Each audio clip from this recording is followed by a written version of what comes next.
From Scrapbox by Not a Hat. Lost Cities Inversion. Unknown Architecture.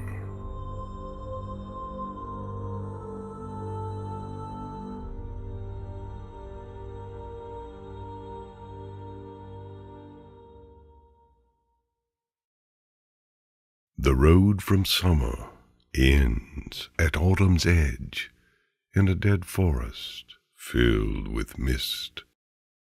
Winter reigns behind. At night, stars laugh over the brooding mountains in the distance, and the raging cold crackles with hate. Nothing ever lived out there. The peaks are broken and desolate, shredding the wind howling through their crags.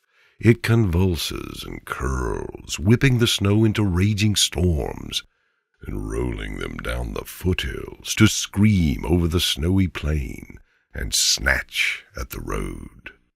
Winter flings itself against the forest, eternally angry, never successful. Dying vortices expire in the leafless trees, bleeding clots of snow onto a thick layer of rotting leaves. The forest shrugs it off, drowned in autumn ennui. It is always autumn here. The road was abandoned on the verge of winter. Its form is broken and frayed, cobbles cracked and strewn on treacherous ground where it fades. Travel would be difficult, but no pony has traveled this road. The spots of snow never last. They may hold for weeks, but eventually surrender to the eternal drone of crushing autumn days, melting half-heartedly into the ground and evaporating into the mists which curl listlessly about barren trunks, coating everything in moisture and strangling out sunlight.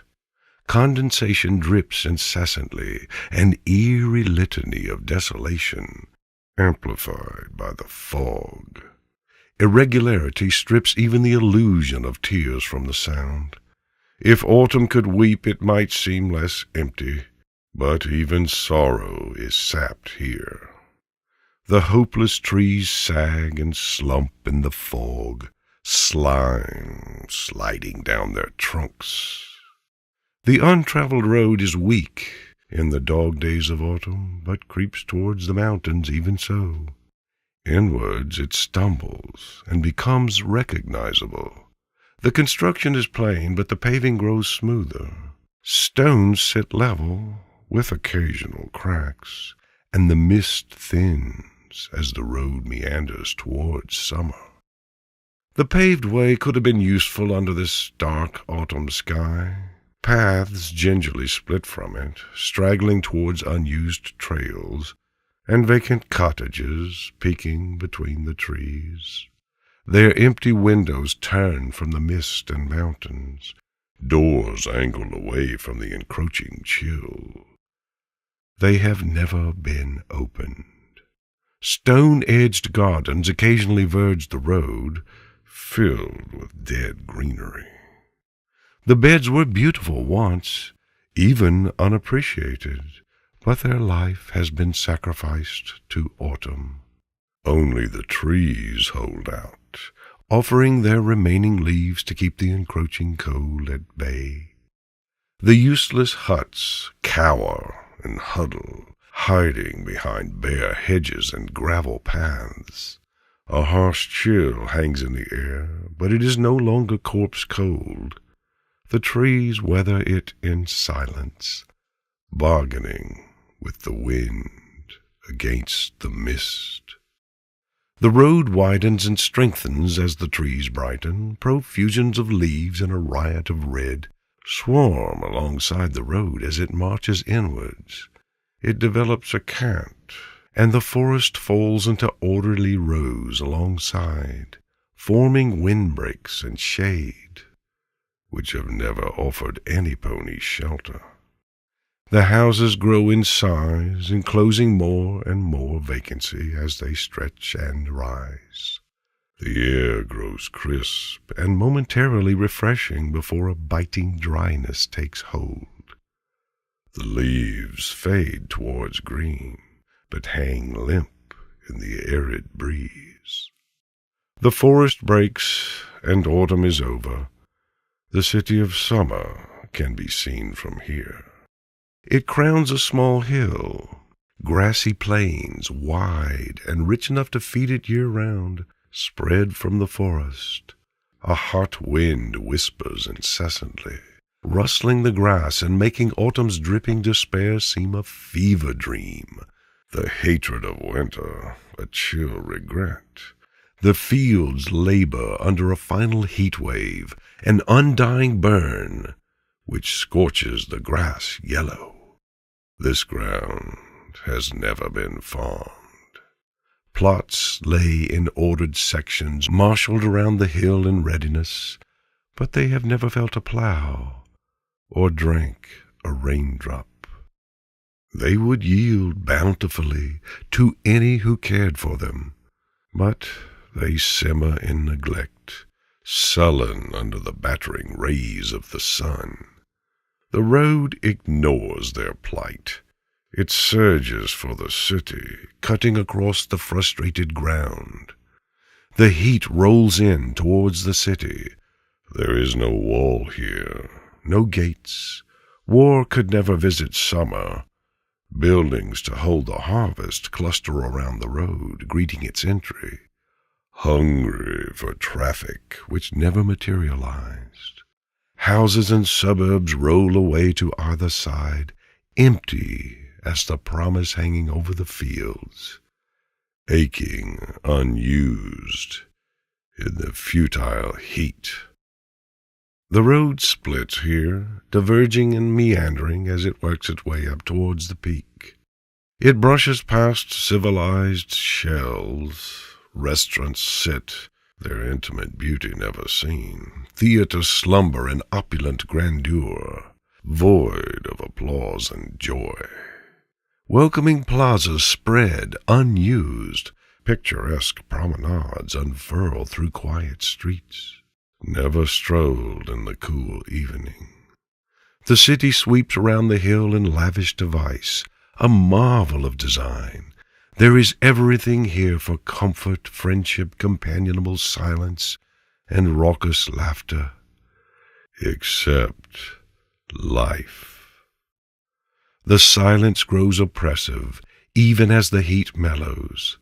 Further inwards, fountains slake the air, fed by bottomless reservoirs. Their water has never been tasted. The buildings turn stately, columned and carved, vain in their worthless emptiness. Gardens overcome the houses, lacing round libraries and museums, devoid of books or history. Public spaces, zealous for learning and the pursuits of the mind, stifle in the unchanging sun. The road is here too. It is shaded by lush trees, untended but perfect. Smooth lawns, never mowed, accompany it. It is broad enough for a dozen to walk abreast here, continuing up towards the summit. The road bends in a broad circle at the very top of the hill. In the center stands a rough-hewn boulder, part of the bedrock beneath. This is the summer stone. Rough steps have been cut here, leading up to an ornate but empty arch, carved from the very rock. This is the only part of the city which might be seen by any besides the architect. The summer stone lingers on the edge of mind at times, in the space between waking and sleep. Its voice is quiet, locked by guilt, but an aching emptiness can be felt. Its invitation stands to all. If one can turn, reach, they might find themselves here beneath the arch, standing at the doorway of summer. Any who did would find their hooves the first to walk this land, They could stare down at the marvelous city, blazing bright and warm, inviting and welcoming in every way. Summer could entice any pony. At sunset it blazes in glory, all cunning artistry and welcoming shade. At dawn it energizes with wonder, vistas around every corner, and marvels yet unseen. At noon it offers refreshment, cool privacy to loiter in, or warm sunbeams for napping. And at night it offers 1,000 delights, secrets to discover and treasure, to own and hide in the heart. But they might look farther. Perhaps their sight would follow the road from summer, tracing the Creator's last gaze. They might feel the aching emptiness, and know only empty rock stands in the city. They might see the heat wave hovering over the plains, and feel the frustration of rejection. Perhaps, if they had sharp eyes, they would see the edge of autumn, sense anger fade to depression, and depression give way to dreary, empty despair, and realize that the only thing lying beyond is helpless, all-consuming rage. Any pony who did would surely reject this facade, the shell of civilization, and gladly wake to a real bed, real ponies, and a real sun. They would squeeze their eyes shut in a moment of consuming grief at the wasted potential, as the architect did, and vanish back to the waking land. But perhaps, if they listened very closely, they would hear the dreams of the summer stone beneath their feet, and turn to look behind. The road ends at the peak. Summer's dominion only reaches so far. Beyond, behind, winter closes in again. The mountains lean close around the small hill, snarling and mewling their rage with frigid wind. Chill breezes sweep in, cold and laden with snow, from the back. But summer will never flinch from them. For on those winds carried from winter comes water, a promise to slake the thirst of even the driest city. Because as summer gives way to autumn, and autumn surrenders to winter, out of the death of winter comes spring, and spring carries rain, the promise of growth and new life, even in the darkest of days. And any who saw that might carry a touch of comfort to the architect's heart. If she could feel the dreams of summer and forgive herself, abandon the laughing-starred winter in her heart, she might unlock the doors of summer. So, as heat lightning crackles in the sky over the empty city, summer dreams of ponies.